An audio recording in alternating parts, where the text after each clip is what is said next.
Zaman Nabi adzan Jumat berapa kali? Satu kali. Adzan Jumat zaman Nabi satu kali. Kedua, zaman Utsman bin Affan adzan Jumat berapa kali? Dua kali. Pilih mana? Ikut Nabi apa ikut Utsman?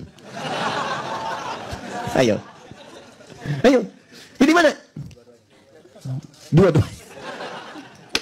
Tuh, nggak bisa kita mengatakan begitu. Pilih Nabi, pilih Utsman. Utsman itu menantu Nabi. Menikah dengan dua putri Nabi. Yang satu setelah meninggal, menikah dengan yang satunya lagi. Sehingga disebut dengan Dzun Nurain. Orang yang punya dua cahaya. Masya Allah. Sangat pemalu, disanjung oleh Nabi. Ini Utsman ini sangat pemalu. Malaikat Jibril aja malu dengan Utsman. Malaikat Jibril malu dengan Utsman. Ngobrol Nabi dengan Umar, tersingkap sebagiannya. Ya, begitu datang Utsman, ditutup semuanya. Ya, kata Umar, kenapa ditutup? Nah, kata Nabi, datang seorang yang sangat pemalu. Malaikat Jibril aja malu sama dia. Datang, dipuji. Hartawan yang sangat dermawan, banyak hartanya. Sampai sekarang masih ada asetnya. Dermanya banyak, segala rupa, segala rupa. Apa kemudian mustahil mengatakan sesuatu yang bid'ah, sementara namanya tercatat sebagai seorang ahli surga yang terbaik? Gimana bisa ahli surga bisa bid'ah? Hah?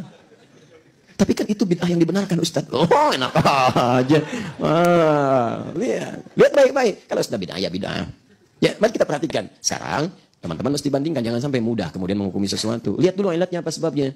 Ini Utsman menantu Nabi, orang paling mulia dalam kalangan sahabat diantaranya. Disebut pemalu, saking malunya malaikat Jibril pun malu terhadap beliau. Ya, menantu Nabi menikah dengan dua putri Nabi, satu wafat, menikah dengan yang lainnya, surga dijamin. Disebut bid'ah oleh orang yang bukan juga menantu Nabi. Belum terjamin surga, sahabat bukan, malaikat aja nggak malu lihat dia. Ya. Apa ilatnya? Ilatnya saat itu umatnya bertambah banyak.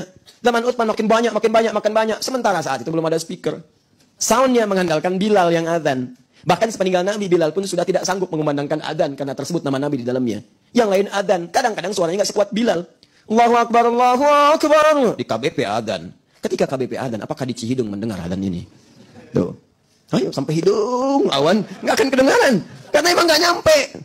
Dia orang tuh bingung pada saat itu. Ini Jumat tadi mulai apa belum? Begitu datang ke Jumatan, udah mau habis. Kok nggak ada yang adzan? Oh, nggak ada yang adzan. Bukan nggak ada yang adzan, ada yang nggak dengar adzan. Masalah kedua, jam belum ada. Patokan cuma lihat matahari. Kadang-kadang sebagian terhalang awan. Belum ada. Nanam tongkat. Gak kelihatan bayangannya. Ini sebetulnya udah Jumat apa belum? Ya kan? Apa yang terjadi kemudian? Setelah itulah Utsman radhiyallahu ta'ala anhu berijtihad. Adzanlah dua kali. Yang pertama sebelum masuk waktu sholat. Untuk mengingatkan mereka siap-siap. Allahu Akbar, Allahu Akbar. Oh siap-siap. Mau Jumatan siap-siap. Yang kedua saat khatib naik ke atas mimbarnya pas di waktu Jumat adzan dua kali pada saat itu. Apakah salah? Tidak, karena kebutuhan yang dibutuhkan saat itu beda dengan di zaman Nabi. Muncullah ijtihad. Sebabnya disebut dengan illat. Nah sekarang sebab yang menjadikan adzan dua kali itu apa? Sebabnya karena suaranya nggak terdengar kepada banyak orang yang lain. Maka muncullah kemudian ijtihad adzan dua kali. Benar tidak? Benar secara fikih, dibenarkan secara syariat. Sekarang saya tanya, sekarang persoalannya soundnya sudah ada. Mic-nya sudah ada, bisa diatur. Bahkan ada yang melengking, toanya kuat sampai kedengaran. Ini itu. Sekarang ada lagi bahkan yang live, bisa ke handphonenya, bisa ke macam-macamnya terdengar, bisa di set di jamnya. Masya Allah. Kadang-kadang kita sudah sholat, dia baru adzan. Kita ada walad-walin, Allahu Akbar, Allahu Akbar. Oh, bayangin. Pernah kejadian begitu? Ada. Dan banyak lagi kita belum sholat, sana sudah adzan. Ada. Kenapa yang terjadi? Sholatnya di Bandung, settingannya Mekah. Tuh. Nah, ini persoalan kan? Ada nih. Nah sekarang kalau sudah ada begini, apakah masih boleh adzan dua kali? Karena ilatnya sudah nggak ada. Dan kaidah mengatakan al-hukmu yaduru ma'illati. Hukum itu berdasar pada sebabnya. Kalau sebab ada, hukum berlaku. Kalau tidak ada sebabnya, belum tentu. Nah ini, karena ijtihad gak bisa digugurkan dengan ijtihad yang lainnya. Jadi rumusan fikihnya, kalau ilatnya sudah tidak ada, maka yang paling afdal itu meninggalkan kemudian hukumnya pada saat itu. Walaupun kalau diamalkan, itu tidak salah. Karena kaidah mengatakan ijtihad tidak bisa digugurkan dengan ijtihad yang lainnya. Nah yang paling menarik adalah, ini dia, saya mau tanya pada Anda. Zaman Utsman, awas, belum ada speaker. Zaman sekarang sudah ada? Bagus speakernya? Bagus. Utsman tinggal di mana pada saat itu? Mustahil di KBP, di Madinah. Di Madinah.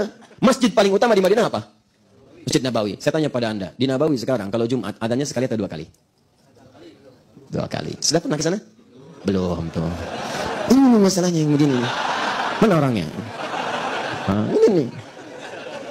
Nggak tahu tapi ikut-ikutan. Jainuddin. Ini masalah. Kalau sudah tahu katakan. Di Madinah dua kali adanya Jumat. Di Mekah? Saya baru dengar ada adzan Allahu a'lam. Allahu a'lam. Luar biasa. Di Mekah dua kali adzan. Silakan. Saya bermohon pada Allah semoga dipercepat umrah haji kan. Nabung. Usaha, ikhtiar, wujudkan sifat amin itu. 2 kali. Pertanyaan saya, kan mic-nya bagus. Di Mekah tuh paling bagus mic-nya. Bener, daham aja. Kedengaran? Dan bukan cuma di Mekah, sedunia dengar.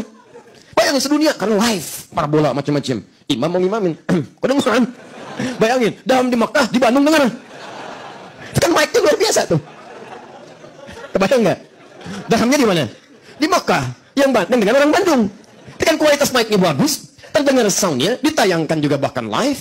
Nah, sekarang persoalannya kenapa adanya masih 2 kali? Ya, apa orang Mekah bid'ah semua? Tanggung jawab tuh. Hati-hati di Saudi ada Syekh bin Bas, ada Syekh bin Utsaimin rahimahullah, kan? Saleh Fauzan, ya ada Alu Syekh, ya masyaallah taala, ada para ulama besar. Apakah mereka pernah mengatakan jangan 2 kali bid'ah? Oh, ya hukum mati nanti di situ tuh. Ini tidak. Apa sebabnya? Banyak. Ilatnya ada. Apa diantaranya? Karena keutamaan salat di Masjidil Haram itu 100.000. Di Masjid Nabawi itu 1.000. Kalau orang telat, sayang kehilangan 1.000. Sayang sekali. 100.000 banyak. Dan juga apalagi di Makkah ada orang tawaf. Makanya dibuat bin adzan yang pertama itu untuk mengondisikan yang tawaf supaya rapi dulu. Rapi gitu kan. Nah setelah itu, kemudian yang datang dari jauh-jauh tuh. Yang datang. Adzan yang pertama supaya mereka diingatkan cepat. Bahkan kalau sudah penuh nanti ada SMS masuk otomatis ke handphone kita. Jangan merapat ke Masjidil Haram. Karena situasinya demikian padat, dikhawatirkan terjadi hal-hal yang tidak diinginkan. Terutama musim haji, sudah ada itu. Nah nanti kalau khatib naik ke atas mimbar, sudah rapi yang tawaf semuanya, barulah kemudian adzan yang kedua. Ilatnya masih ada, walaupun tidak sama dengan yang dulu. Apa yang tidak samanya? Kalau dulu orang makin banyak belum nyampe, kalau sekarang orang belum rapi di lokasi itu, dan masih dalam keadaan ibadah, yang kedua, khawatir kehilangan banyak pahala yang ada pada saat itu. Jelas? Nah sekarang kalau di luar Mekah, Kota Baru Parahyangan, bukan Mekah. Di luar itu, salat di Ar-Rahman, nggak ada 100.000. Nggak ada 1.000. Berapa pahalanya salat di sini? 1. Kalau berjamaah 27. Sekarang, apakah pertanyaannya? Boleh Jumatan adzan 2 kali di sini? Baik. Oh, jadi masalah kan? Nah, lihat di sini, jangan dulu dipersalahkan. Lihat ilatnya. Orang berpikir sudah nggak perlu lagi adzan 2 kali karena kepentingannya sudah tidak ada. Cukup sekali saja. Cukup sekali kumandangkan. Sah. Ada yang berpikir 100.000 aja takut hilang 2 kali, apalagi yang 1. Apalagi yang 1. Kalau mereka di sana nggak dapat 100.000 masih bisa mampir di masjid lain dapat 1. Kita di sini taruhannya cuma 1. Kalau nggak dapat ya nggak kebagian sama sekali. Makanya dari rumus ini ada yang pakai juga. Ada yang menghadirkan 2 kali adzan supaya menampung bagian-bagian yang lainnya. Ini maksud saya, ini contoh-contoh yang lain. Kita alihkan ke sini. Kondisi ini dipahami. Nih, ini fleksibilitasnya. Kalau ada was-was yang sangat sulit, amalan hati tidak memungkinkan menguatkan itu lafadzkan.